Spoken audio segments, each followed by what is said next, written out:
LARI'S is an elite manager.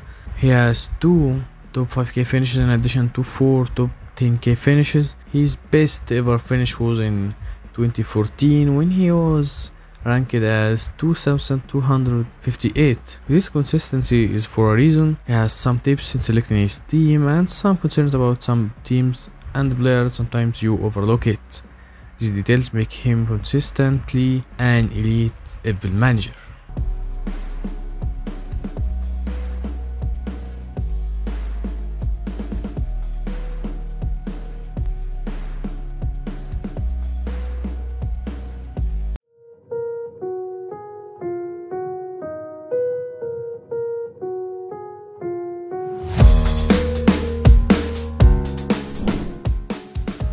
Hey guys, and welcome back for another video. Today we are going to talk about an elite FPL manager showing his team reveal and his team selection for game week 1. I won't talk too much. I will start by the goalkeeper position.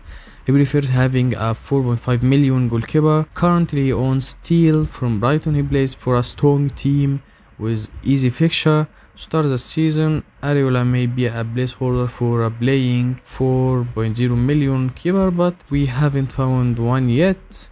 He saves 0.5 million in the bank to help him in case any price changes happened and for more flexibility in upcoming transfers. Regarding defenders, Arsenal has 3 easy fixture to start and their defense solid. He has opted for Gabriel as one defender to have 2 attackers. However, he might switch to Zinchenko, also costs only 5.0 millions. First defender will be from Arsenal, the second will be from Man City. Man City has great fixture till game week 8 and their defense is the best, but it's uncertain who will start. Currently has Stones because he plays midfield, which can lead to a random assist. He's not entirely convinced by Chelsea. Third starting defender is Chilwell, who looks to go forward and sounds like he's allowed to attack, thus it could be involved in goals. On the bench you have 2 defenders. The first one is 4.0 million, the bench enabler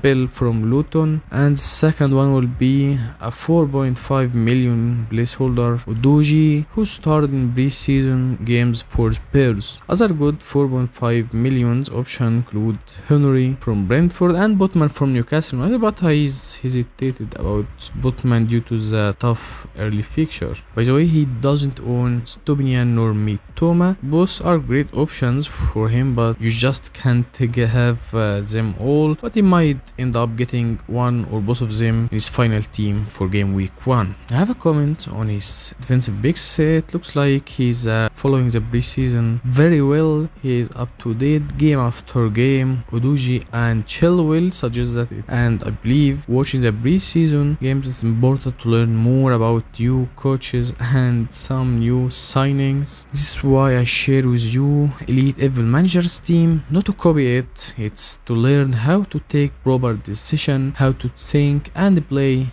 like them. In midfield, he believes in Arsenal and Man United. He believes that Saka and Bruno his top choices for midfield due to their penalty taking abilities and reasonable prices. They are proven FPL assets. I'm totally agree with him on this point. If you watched my last video, you would notice that I consider Saka and at least one Man United midfielder as essential for your and for my game week 1 team. Penalties are good, but they are good for stats as well. Great form and fixtures. He added, I'm particularly fond of Mbuemo as his stats without Tony are impressive, even so very small sample, but he had 9 goals and 9 assists last season. He might even take penalties, making him even more appealing.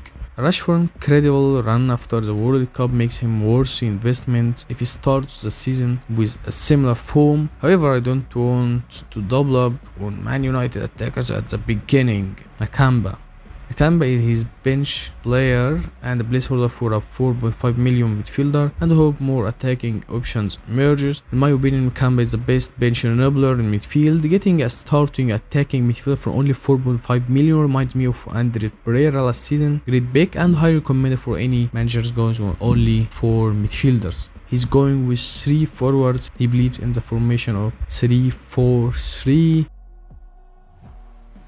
I have had Foden all the preseason in my team, but Kevin De Bruyne seemed to be back. I would definitely like to have a Man City midfielder, but who is starting? Richarlison is a midfielder from Tottenham to consider if Kane leaves. Don't believe if he gets starts as well. I think Maddison will be a good, but I also think I can afford to wait and see. They have a new coach, new systems, and it takes time for everything to click.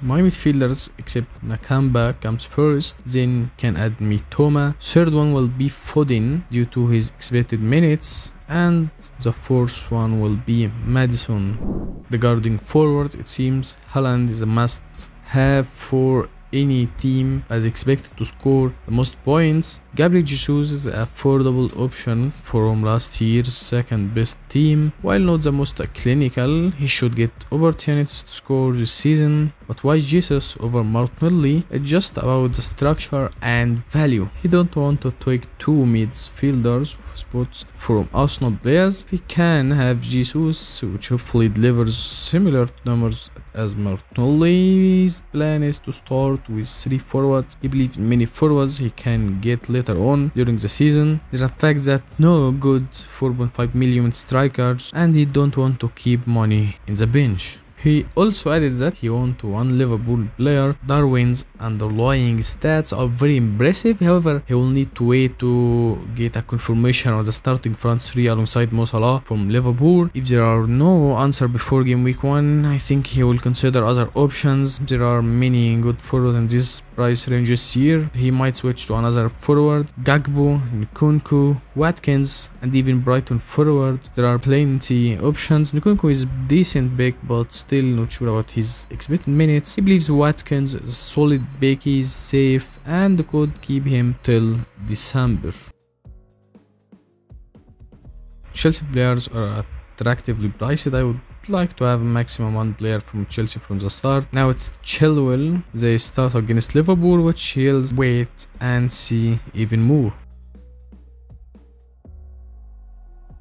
He believes that Mo Salah is too expensive if he's not going to captain him ever. Mostly will be Erling Haaland, so not a captaincy option. In addition to bad fixture, it's not an option for him. Regarding Trent Alexander-Arnold, he believes that he's expensive but still of affordable pricing. He can be in the starting 11 without messing up the team structure. For example, he can go from Rashford to Mitoma and maybe upgrading 5 or 5.05 million defender to get John Arnold. As final draft for Lari, hope you have watched my last video about the best players and essentials for your game week 1 and the players you should completely avoid them. Thanks guys for watching. Kindly like and subscribe, find it helpful, and your comments are welcome.